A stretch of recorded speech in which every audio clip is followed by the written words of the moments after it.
તાપી જિલ્લાના સોનગઢ તાલુકાના ચિમેર કણજી ગામે અને સોનગઢ નગર ખાતે વન સેતુ ચેતના યાત્રાનું આગમન અને ભવ્ય સ્વાગત કરવામાં આવ્યું। 22મી જાન્યુઆરીએ સમગ્ર દેશ અને રાજ્ય સહિત તાપી જિલ્લામાં દિવાળી જેવો મહોત્સવ ઉજવાશે।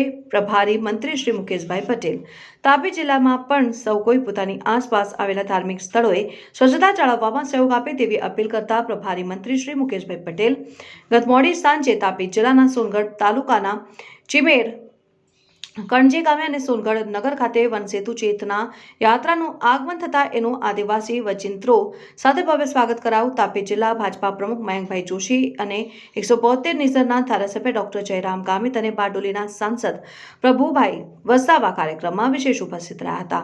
સમગ્ર રાજ્યમાં શરૂ થયેલ વનસેતુ ચેતના યાત્રાનો શુભારંભ મુખ્યમંત્રી શ્રી ભૂપેન્દ્રભાઈ પટેલ દ્વારા નવસારી જિલ્લાના ઉનાઈ ખાતેથી કરાયો અને યાત્રા તેના પ્રથમ દિવસે સાંજે તાપી જિલ્લાના સોનગઢ તાલુકાના ચિમેર અને ત્યારબાદ કણજી ગામ તથા સોનગઢ નગર ખાતે પહોંચતા તાપી જિલ્લા તંત્ર સહિત ગ્રામજનો દ્વારા યાત્રાના રથ અને પધારેલા મહાનુભાવોનું ભવ્ય સ્વાગત કરાયું।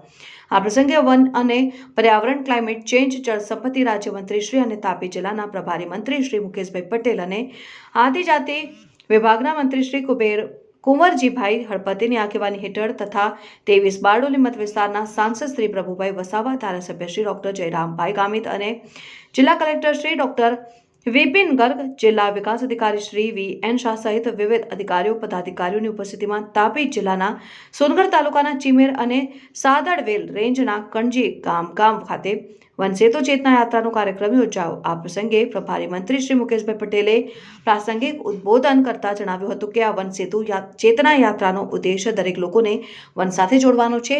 વડાપ્રધાનશ્રીના નેતૃત્વ હેઠળ વનબંધુ કલ્યાણ યોજના હેઠળ અને સને 2023-24ના વર્ષમાં ₹47,000 કરોડની જોગવાઈ કરી છે અને આદિમ જૂથના લોકોને PM જનમન યોજના થકી 27,000 પરિવારોને વિવિધ યોજનાઓથી લાભાન્વિત કરવાનું કામ વડાપ્રધાન શ્રી નરેન્દ્રભાઈ મોદી દ્વારા અને તાપી જિલ્લા વહીવટીતંત્રની આગેવાની હેઠળ કરવામાં આવ્યું છે। આદિવાસી પ્રજા દ્વારા બનાવવામાં આવતી વિવિધ હસ્તકલાની વસ્તુઓને રાજ્ય અને રાષ્ટ્ર સ્તર સુધી પહોંચાડવા વેચાણ માટેની સુદૃઢ વ્યવસ્થાનું આયોજન કરવામાં આવી રહ્યું છે તેમ તેમણે ઉમેર્યું।